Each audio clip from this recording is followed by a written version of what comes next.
하나님 아버지 감사합니다. 오늘도 이렇게 귀한 우리 호산나 찬양대울 찬양을 주님 앞에 어버이 사랑을 찬양케 하여 주시니 감사합니다.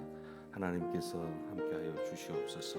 특별히 우리 부모 육신의 부모님들을 정말 마음으로 공경하게 하여 주시옵소서. 자비하시고 사랑이 많으신 하나님 아버지, 특별히 연로하신 부모님의 건강을 위하여 간구합니다. 육체의 강건함을 더하여 주시옵소서.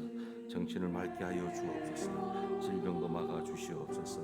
병상 가운데 있는 우리 부모님들에게 함께 하여 주셔서 일평생 자식을 위한 모든 것을 다 바친 그러한 귀한 우리 부모님들 주님께서 붙잡아 주셔서 노후에도 더 큰 어려움 없도록 주님께서 인도하여 주옵소서.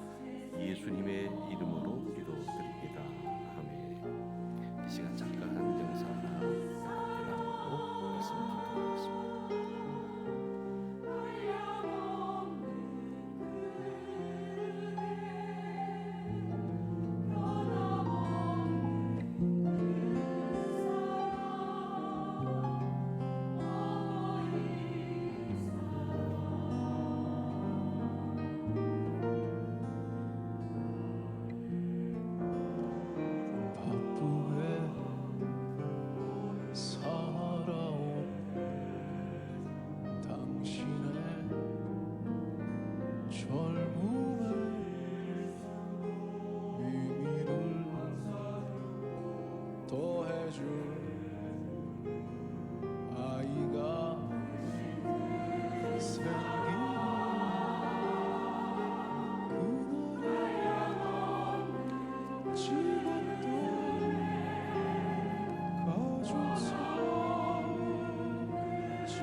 당신의 웃음꽃 피우기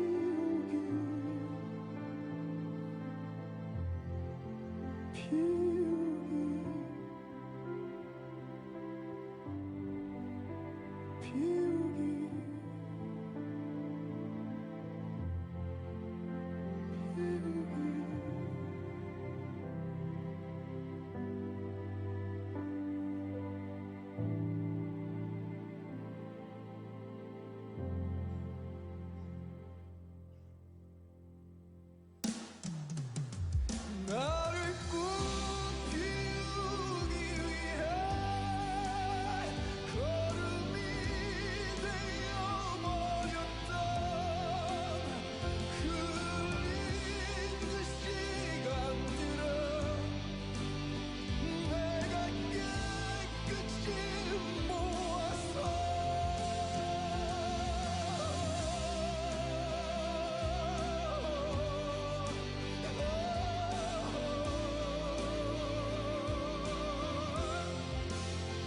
당신의 웃음꽃 피우기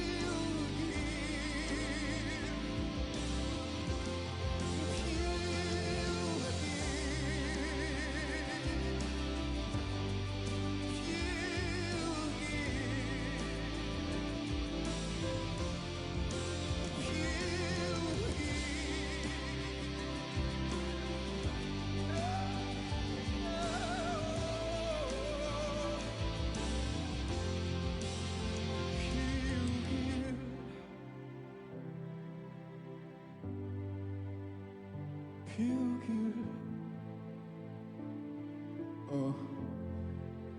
여러분들이 사랑하는 사람들 웃음꽃 피울 수 있는 지금을 사실 수 있는 지혜가 늘 함께 하기를 바라겠습니다. 감사합니다.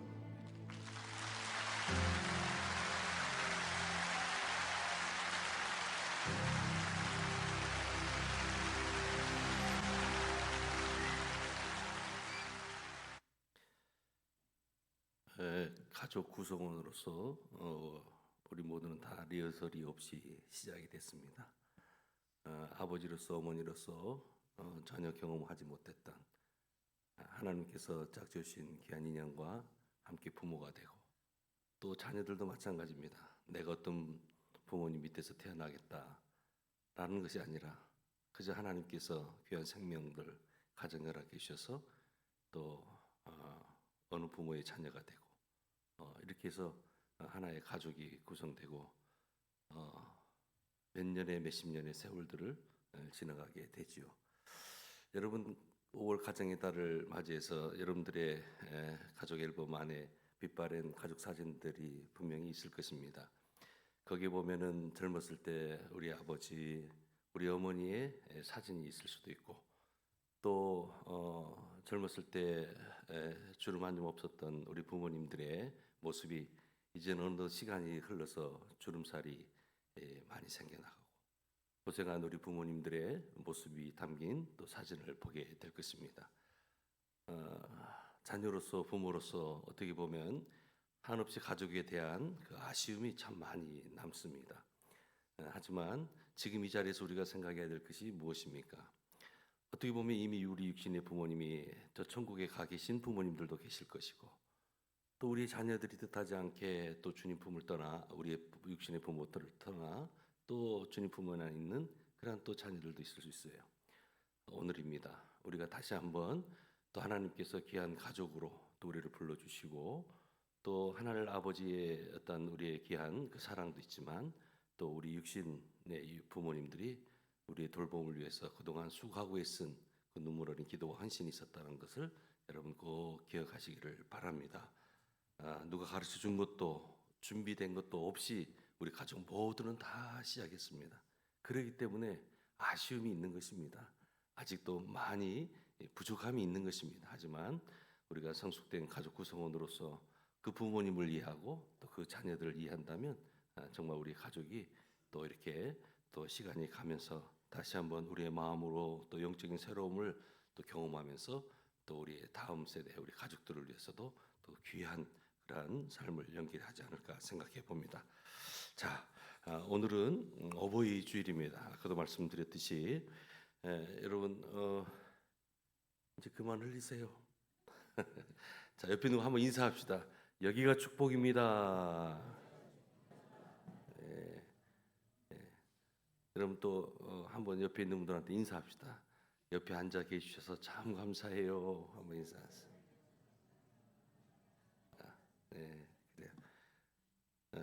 감사라고 하는 것은 영적인 방파제라고 했습니다. 늘 감사하세요. 네, 감사하세요. 아까도 말씀드렸지만 우리 육신의 부모님 뭐 리허설이 없어요. 준비된 것도 없이 이제 아빠가 되고 엄마가 된 거예요. 우리 자녀들도 마찬가지잖아.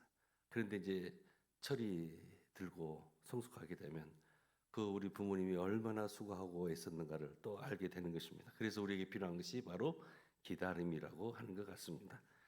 여러분, 오늘 본문은 자녀가 부모에게 어떻게 행해야 하는지를 우리들에게 교훈해 주고 있습니다. 여러분, 에베소서를 우리가 크게 보면 1장에서부터 3장까지 예수 그리스도 안에서 성령의 능력으로 이루어지는 이 하나님의 구원을 설명하고 있어요. 그런데 이 4장서부터 6장까지는 구원받은 성도들이 어떻게 부르심을 받은 성도로서 합당한 삶을 살아가게 되는지 좀 더 실천적인 그러한 부분들이 나와 있습니다. 특별히 오늘 후반부는 이제 성화를 향한 실천적인 삶의 구체적인 부분들이 나와 있는데 오늘 우리가 함께 나눈 이 6장의 말씀은 부모가 자녀에게 또 자녀가 부모에게 어떻게 행해야 되는지를 말씀해 주고 있습니다. 오늘 본문 6장 1절에 보았더니 자녀들아 주 안에서 너희 부모에게 순종하라 이것이 옳으니라 말씀하고 있습니다. 여러분 여기 보니까 단서가 있어요. 주 안에서라는 말씀이 있어요. 부모에 대한 자녀들의 순종에는 한계가 있다라고 하는 거예요. 그래서 주 안에서라는 말은 가정의 주인이 누가 돼야 된다고요? 바로 하나님이 우리의 가정의 주인이 돼야 된다는 거예요. 그래서 가정이 누구의 통치 아래 있어야 하는 거 아니 바로 하나님의 통치 아래에 있어야 하는 것입니다. 한 남자와 한 여자의 결혼에 시작된 이 가정. 그런데 이 가정이라고 하는 것은 하나님이 제정해 주신 제도라고 하는 것이죠. 그래서 우리는 이 가정을 소중하게 여길 줄 알아야 되는 것입니다. 여러 가지 많은 부분에서 우리가 좀 아쉬움이 있고 또 안타까움이 있을 수도 있겠지만은 하나님이 제정해 주신 이 가정이라는 곳 이제 시간이 지나면서 좀 더 성숙된 부모의 모습이 또 성숙된 그런 신앙의 어떤 자녀의 모습이 나타나야 되겠죠.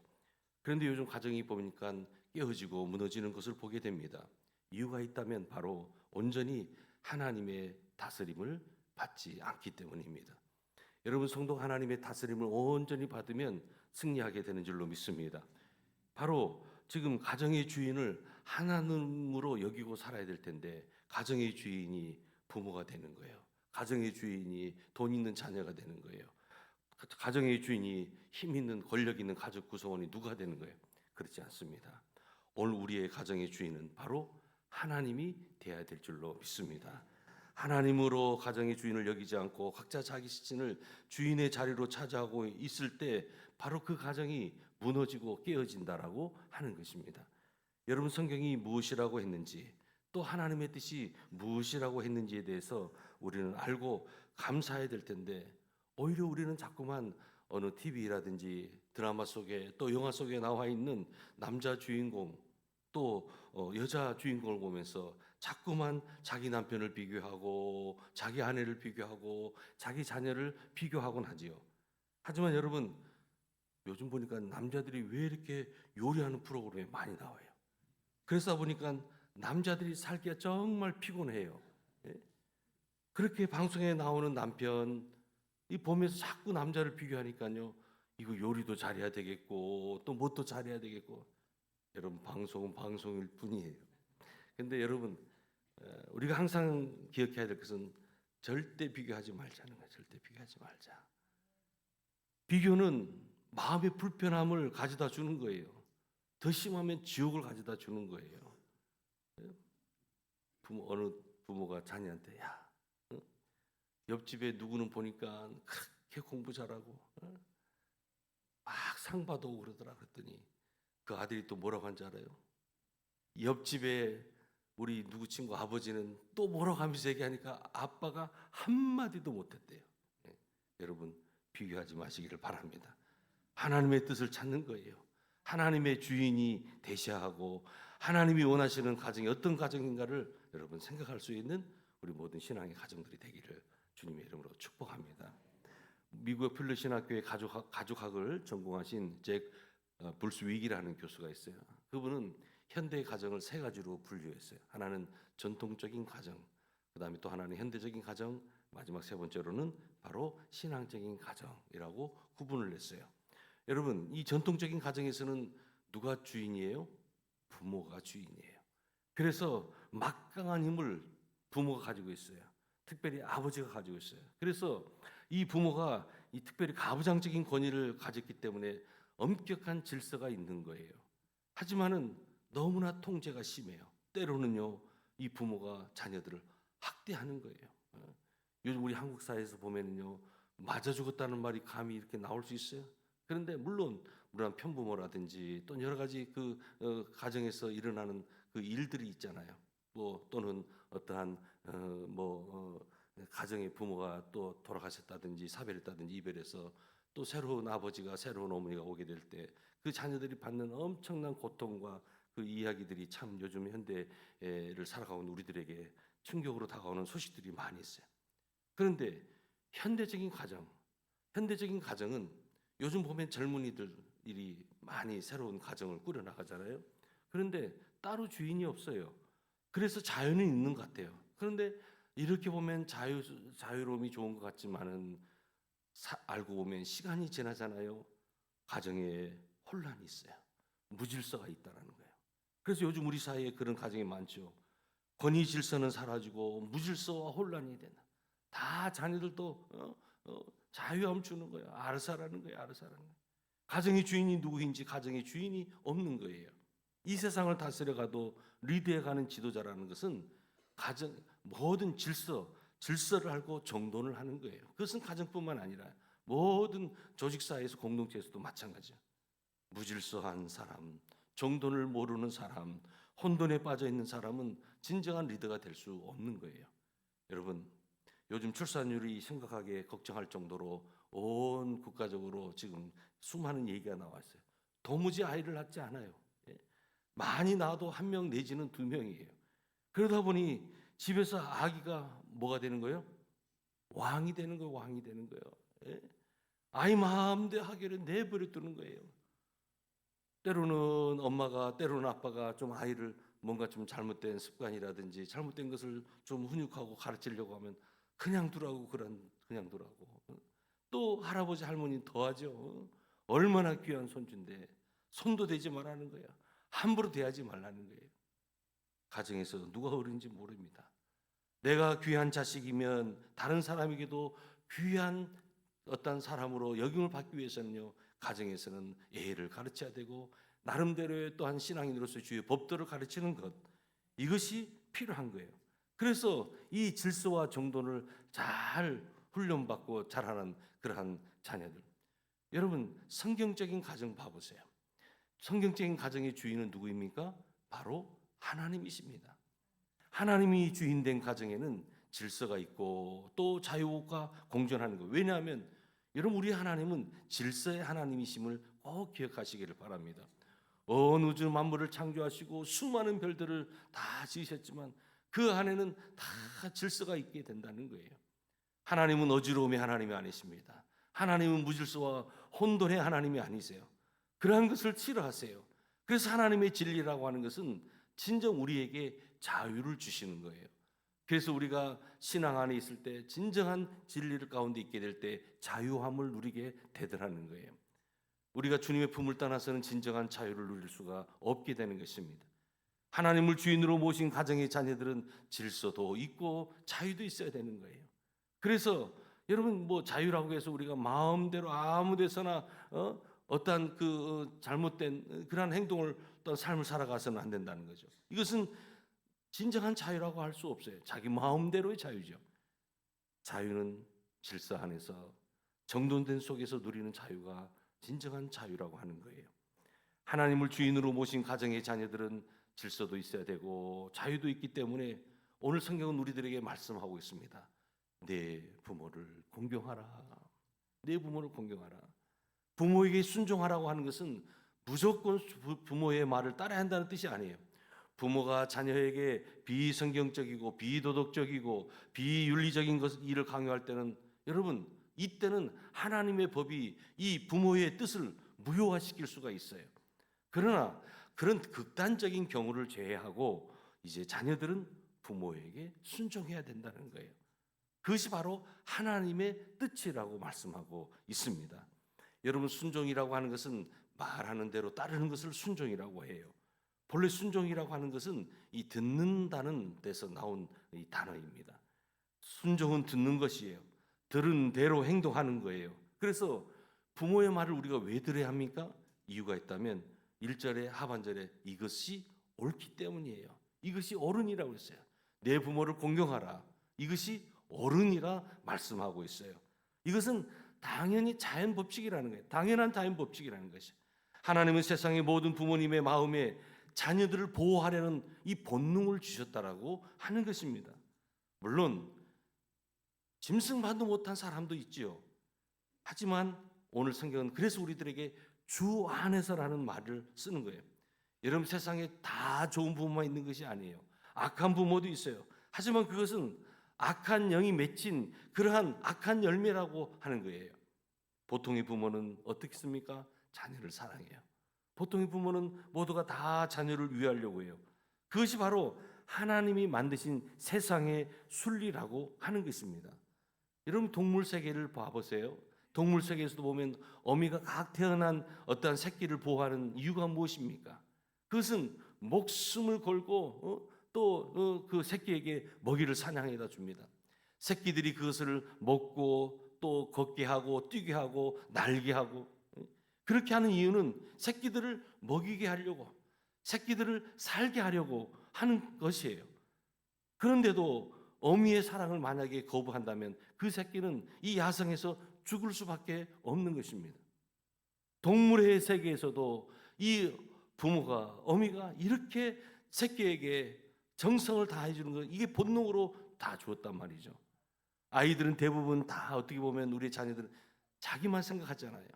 어느 아버지가 두 아들을 앉혀놓고 이런 얘기를 했대요. 아이들아, 세월이 지나면 어느 날 나는 너희 곁에 없을 것이다. 그러면 너희들은 내가 없는 세상을 살게 될 것이다. 그러나 나는 너희들 없는 세상을 생각해 본 적이 없다. 내 인생에 너희들이 포함되어 있기 때문이다. 내가 너희들에게 바르게 살라고 말하는 것이다. 그러니 내 말을 들어라. 여러분, 두 아들이 이 말의 의미를 다 알까요? 어떻게 보면 잘 이해 안 될 수도 있을 거예요. 그런데 막상 본인들이 부모가 되고 나면 그때 부모님들이 하셨던 그 말들이 생각날 거예요. 대부분의 부모는 자신의 삶보다 가족들, 특별히 자녀들이 잘 되기를 바라는 그런 마음뿐입니다. 그러니 자녀들은 주 안에서 부모에게 순종하는 것, 이것이 옳으니라 말씀하는 것입니다.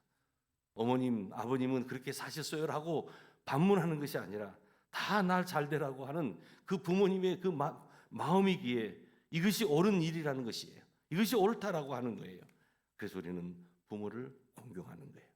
오늘 에베소 6장 2절에 자녀들에 대한 두 번째 명령은 내 아버지와 어머니를 공경하라. 이것이 약속이 있는 첫 계명이니라고 말씀해요. 여러분 순종과 공경은 달라요. 순종이라고 하는 것은 하라는 것을 그대로 행하는 것이 순종이에요. 그런데 이 공경이라고 하는 것은 존경하고 사랑하는 것을 말씀하고 있어요. 사실 공경하는 마음이 없이도 얼마든지 우리는 순종할 수 있어요. 그렇지 않아요?